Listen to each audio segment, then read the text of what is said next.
Hey everybody, it's Jason Blaha here, and today I want to chat with you guys a little bit about something that I saw in the comments on my last video, kind of calling the copium on people with the standing press. And, a person had said, well, you can say what you want, but every person I've ever seen with a really good and strict press was really jacked and really strong across the board.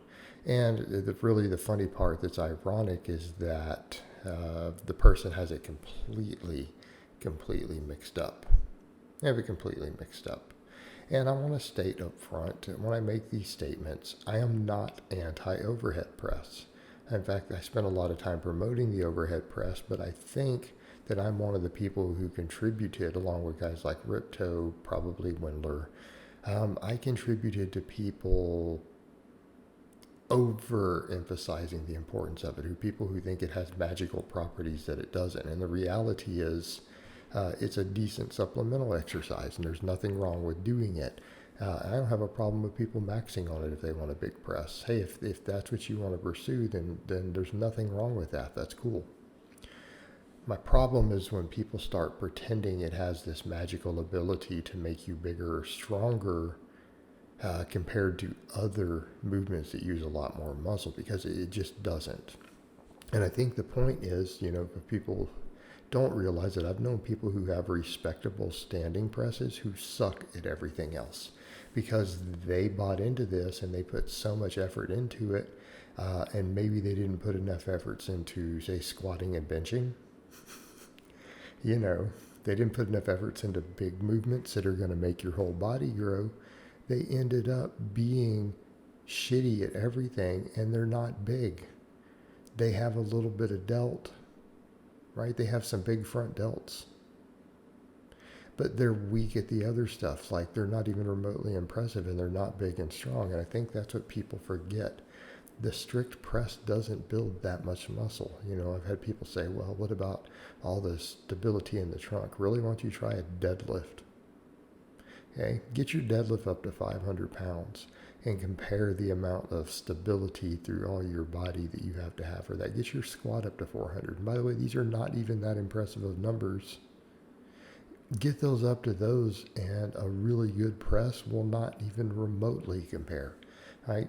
I mean, most people agree a 225 press is considered pretty dang good.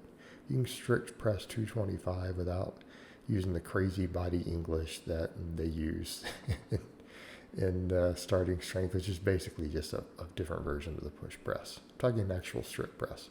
225 is considered damn good, right? By most standards. You don't see that very often. Not saying a 300 is not crazy good, but 225 is pretty good. That is way more impressive than a 400 squat, 500 deadlift. Okay? It uses less of those stabilizers. It uses less muscle of the trunk and everything else. I'll have people say, well, but the upper back, I'm like, really, why don't you try doing some rows? Okay? I want people to think this through in terms of upper back development. Do you honestly think, even if you got to, let's say you're doing sets of 10 with 155 with a strict press, that's pretty good. Does anyone really think that remotely compares to good heavy rows for your upper back? Not even in the same ballpark. What are you talking about? And by that same token, I'll bring that up that there's guys with really big benches who are great at overhead press. And the responses, I've had from some of the people who've made those statements, well, Candido wasn't. But Candido wasn't a big guy, and I'm not going to get into his personal leverages and training style and the fact that he uses, his short guy leverages while maintaining a lighter body weight to be good at the powerlifting and being very careful with, his stances and widths and everything to get the best leverages. But, he didn't do a lot of shoulder work. Okay? He was not a big guy, so therefore he wasn't good at the press. And the reality is, I've had benchers who bench slightly less or similar amounts to Candido who can press well over 200 pounds, who don't train the press. I showed you guys with Doug with that before in the past, right? He was benching in the 350, 360 range, a good incline bencher. He walked in and tested his press. He did not train the lift. We didn't even do delt work. for him at that time. And he walked in and did a 205, just straight up. No practice.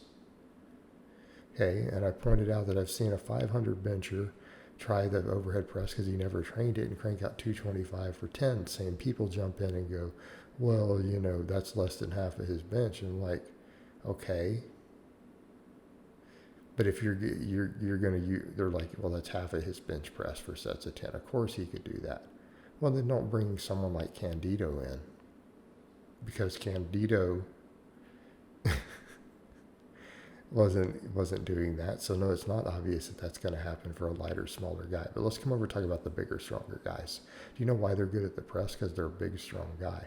Not because the pressing made them big and strong. The overhead press is not going to make you that big. And I know guys who have good presses who are sub 300 benchers. So let's not even go there. Everyone makes that claim. Really? I don't think it carries over as well as people think it does. I'm not saying it doesn't carry over and help your bench, but it's not going to magically build a 405 bench unless you're a massive guy with big enough pecs and body weight to bench 405. It's not going to happen. Not saying it's not a good accessory for the bench, because it is. Can be. But the reason they're big and strong is because they got big and strong overall, and it carried over. All right, if you have a really big bench and you're really good at rows, so you have an upper back and you've done any delt work, you're probably going to be able to walk in and strict press a lot of weight without practicing. And it's just not because you can press the big weight that's the reason you're big and strong across the board.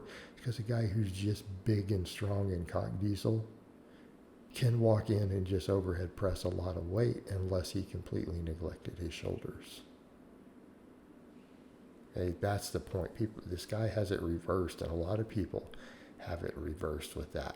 They're looking at the max effort lift and assuming that training that max effort lift is how they got there.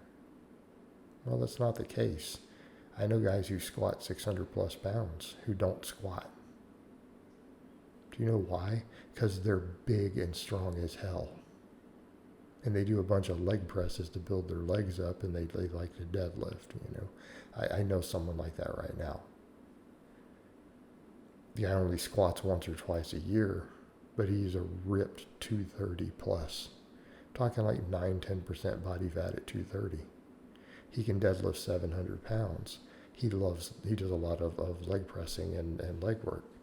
So when he does come in and squat and test around with it, he can hit a 600 squat like it's nothing with no practice. It's because he's big and strong. Okay? That's why. Same thing with the pressing. All right, guys, well, that's really all I have to say on that today. I hope it's been informative, and I'll talk to you guys next time.